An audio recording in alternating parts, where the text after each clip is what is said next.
रामचंद्राय नमः।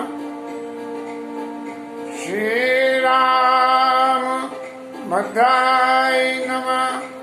श्री सीता रामाय नमः।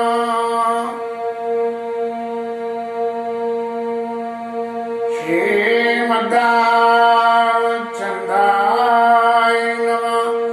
श्री राम भद्राय नमः। श्री सीता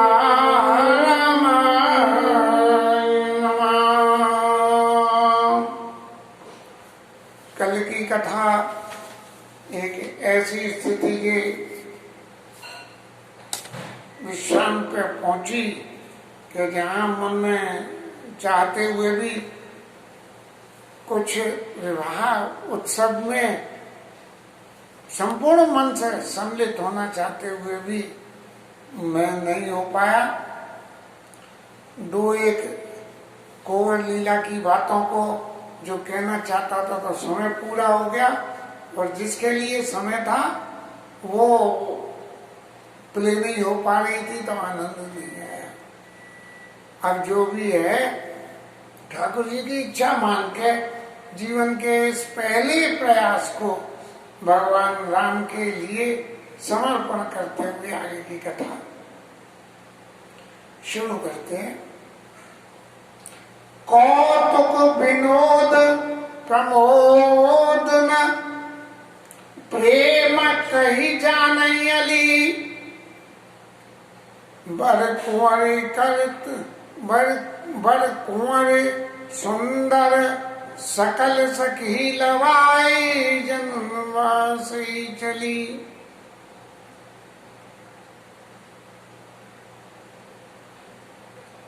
ते समय सुनिया आशीष जहाँ तहाँ नगर नव आनंद महा।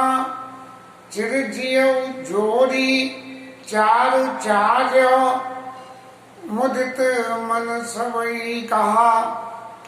जोगींद्र सिद्ध मुनीन्द्र देव बिलोक प्रभु दुंदुबे हनी।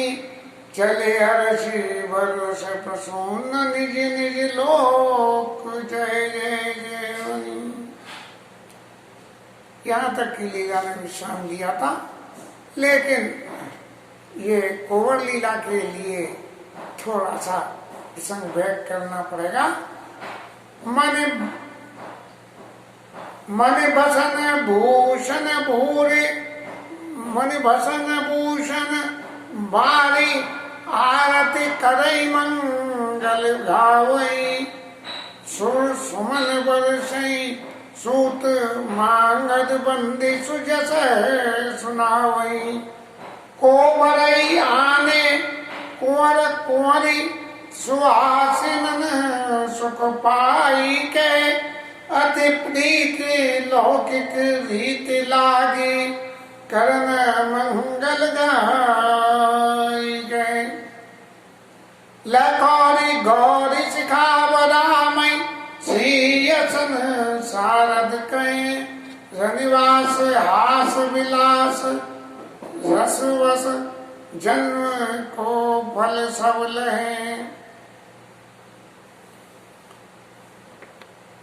फिर उनके उपरांत जो कोवर लीला का प्रसंग है, जिसमें सखियां दूल्हे राजा और दुल्हन और घर परिवारी जन, और उन घर परिवारी जनों में भी केवल महिला लोग सम्मिलित होते हैं, जिसमें दूल्हे से देवता पूजन कुल देवता पूजन वगैरह करवाते हैं, और उनसे बहुत समय के ऐसे प्रश्न करते हैं कि जिसमें रनिवास हास विलास रसवस जन्म को फल सब लहें, कि सबको अपने जन्मों का ऐसा हास विलास होता है कि ये लगता है जैसे ये हमारे जन्म का फल हो। तो कि हमने यहाँ मिथिला में जन्म लिया है, इस जन्म का फल है, इसलिए ये सब बात आती है।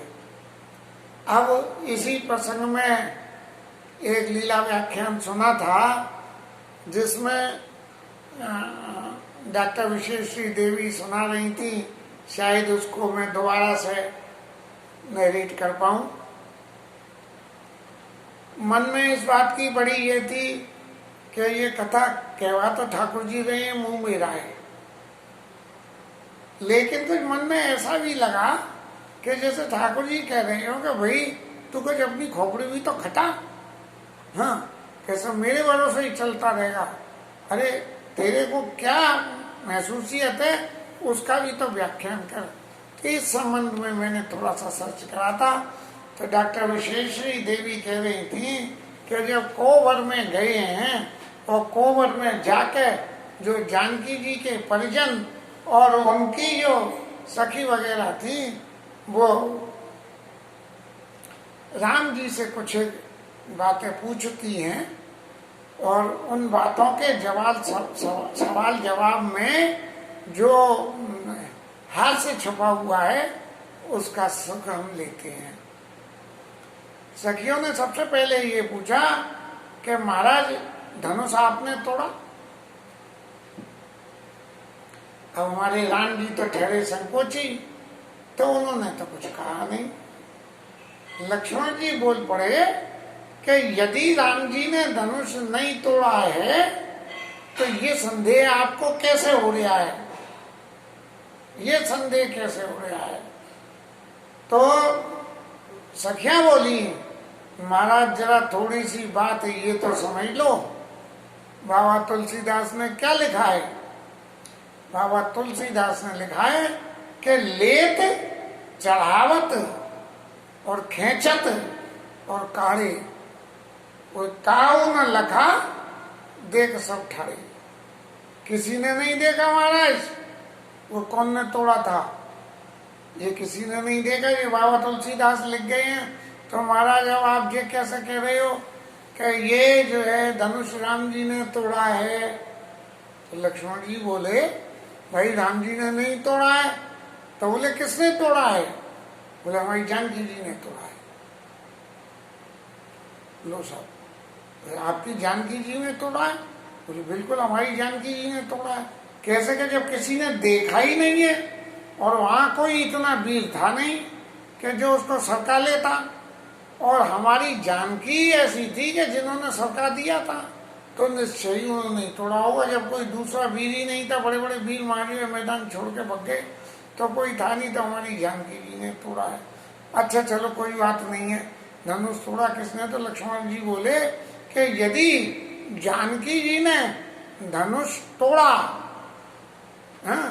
तो फिर माला राम जी को काय को पहना दी, राम जी को माला क्यों पहना दी भाई। क्योंकि धनुष तोड़ने के बाद जिससे धनुष टूटा था उसी को तो माला पहनाई जाएगी। बोले हाँ माला क्यों पहनाई, ये माला इसलिए पहनाई गई कि ये कंपटीशन जानकी जी और राम जी के बीच में था, और जानकी जी राम जी के बीच के इस कंपटीशन में जानकी जी चुपचाप आके तोड़ के और जीत गई। अब जो जीत गई तो उन्होंने भगवान राम ने अपनी हार मान ली कि हाँ भाई जानकी जी आपने ही धनुष तोड़ा है, हमने मान ली। और मान के उन्होंने जैसे ही अपना सिर झुकाया और जानकी जी ने उनकी गले में माला डाल दी। क्योंकि प्रसंग में ये बात शायद गोस्वामी जी की कवितावली में भी लिखी हुई है, मैंने अध्ययन नहीं किया है, लेकिन उसमें भी ये लिखी हुई है कि सीता जी ने राम जी के गले में माला डाली, नहीं राम जी ने सीता जी के गले में माला डाली, और सीता जी ऊंचाई में नीचे पड़ रही थी तो उनके हाथ से माला जा नहीं रहती। आजकल के जगत में तो बड़ा बड़ा खेल होता है इस बात के लिए कि माला डालने में कैसे कैसे कन्या को मेहनत करनी पड़े। तो लक्ष्मण जी ने देखा कि ये इतना टाइम काहे को लग रहा है, अब ये कोई न कोई विघ्न आ ही रहा था। फिर बाबा परशुराम आ गए थे, बोले फिर कोई नई बात नहीं आ जाए।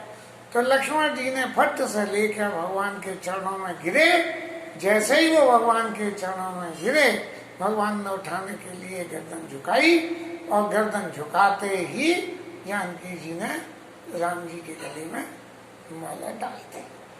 ये ऐसा सुख जो अलग अलग व्यक्ति के अपने अपने अनुभव में आता है और बताते हैं, और ऐसा नहीं है कि इसके लिए कोई शास्त्र के समर्थन की जरूरत हो। जय के जस जस रुचि राखी, नहीं जय भूल जैसे जैसे भगवान ने जिसकी जैसी जैसी इच्छा थी उसकी रुचि को वैसे ही रखा। और ये प्रत्यक्ष चरित्र जब भगवान वनवास के बाद लौट के अयोध्या आई हैं, और अयोध्या आने के बाद जो भगवान ने अयोध्या वासियों के जो मन के उत्साह को देखा, इतने सारे लोग एक बार में भगवान से मिलने के लिए आतुर हैं, तो भगवान को ये लगा कि भाई मैं इतने लोगों से एक बार में सबकी रुचि मेरे को रखनी है, तो मैं कैसे करूं। तो भगवान ने कौतुक कीन कपाल खरारी, क्या कौतुक कराए कि अमित रूप प्रगटे ते काला, और जथा जोग मिले सबई कृपाला। अमित रूपों में भगवान प्रकट हो गए, जैसे खरदूषण तीसरा के पद में जो है ते कहीं परस्पर राम के संग्राम रिपुदल लड़ मर्यो, खरदूषण तीसरा के इतने सारे राक्षस अब ये कैसे लड़े, देवता डर रहे थे। तो ऐसी माया भगवान ने रची कि वो सारे के सारे एक दूसरे को राम देख के मार काट के ही खत्म हो लिए, भगवान को कुछ नहीं करना पड़ा। तो ऐसे ही सब लोगों से भगवान मिल लिए। अब कोई एक आदमी ने पूछी, कहो भाई तुम्हारे रामचंद्र जी आ गए? हाँ आ गए साहब। तो बोले आप उस बात को बता सकते हो कि भगवान ने अयोध्या में आने के बाद में क्या किया? बोले हाँ, क्यों नहीं? बोले सबसे पहले मुझसे मिले थे। अरे भाई क्यों झूठ बोलते हो, तुमसे मिले थे? वो तो सबसे पहले मेरे पास आए थे, मेरे से मिले थे।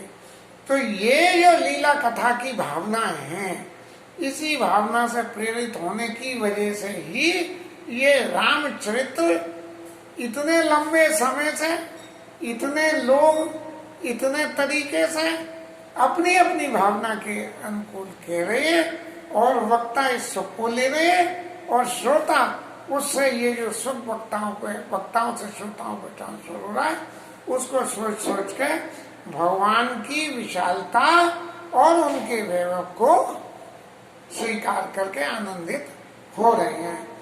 ऐसी कथा में अब जब भगवान राम ने धनुष नहीं तोड़ा तो सखियां कहने लगी, महाराज तुम्हारे रामचंद्र जी तो ऐसे हैं कि जिनका कुछ कही नहीं जाए वो धनुष कैसे तोड़ दें।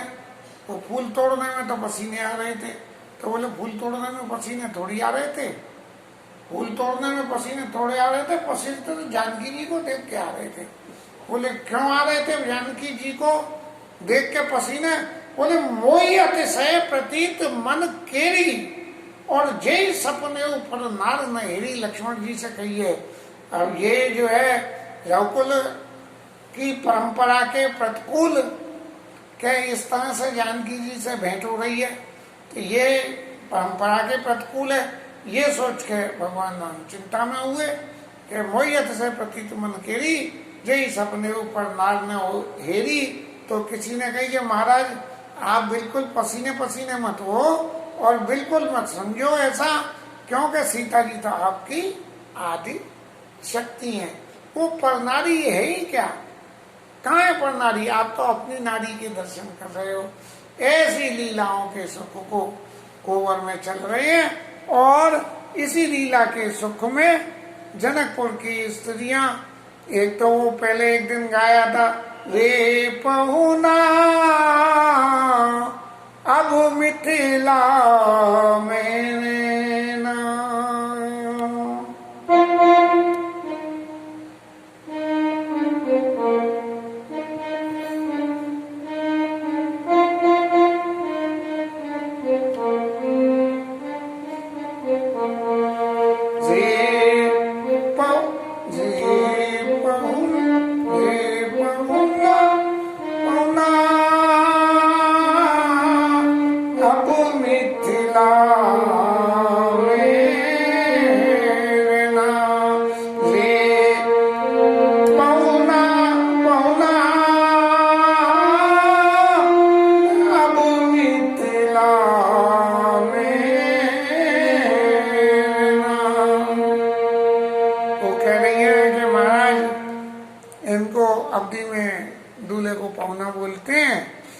कह रहे हैं कि अब तो आप यहाँ आ गए हो, आपके प्रेम से हम लोग इतने प्रभावित हैं कि अब आप यहीं रह जाना।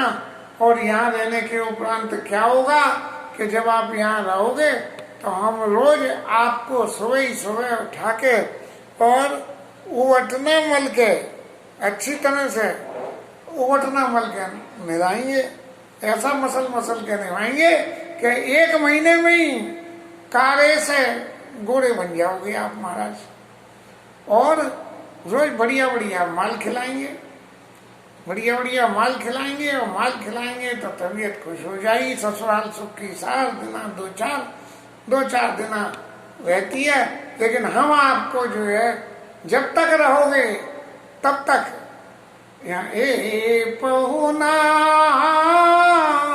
अब मिथिला में रहना। अच्छा, बढ़िया बढ़िया पकवान खिलाएंगे तो लक्ष्मण जी कहने लगे कि भैया पकवानों की तो हमारे यहाँ भी कोई कमी नहीं है, एक से एक बढ़िया। बोले सिर्फ एक पकवान ऐसा है कि जो पकवान अयोध्या में नहीं है। बोले वो कौन सा पकवान है महाराज? बोले देखो, जब भोजन कराया जाता है, पहुना को भोजन कराया जाता है तो बहुत सारी बातों के संग में गाली भी खिलाई जाती है। तो अयोध्या में वो गालियां खाने को नहीं मिलेंगी, क्योंकि गालियों के खाने से खाने का सुख बढ़ जाता है। तो रे पहुना अब मिथिला में रहना। ऐसे ही एक प्रसंग में और इसी कौतुक विनोद के में आगे चले तो जनकपुर की स्त्रियों में से कुछ राम जी से पूछने लगी कि महाराज आपका रंग तो बहुत काला है और लक्ष्मण जी गोरे, तो इसका क्या कारण है? तो वो क्या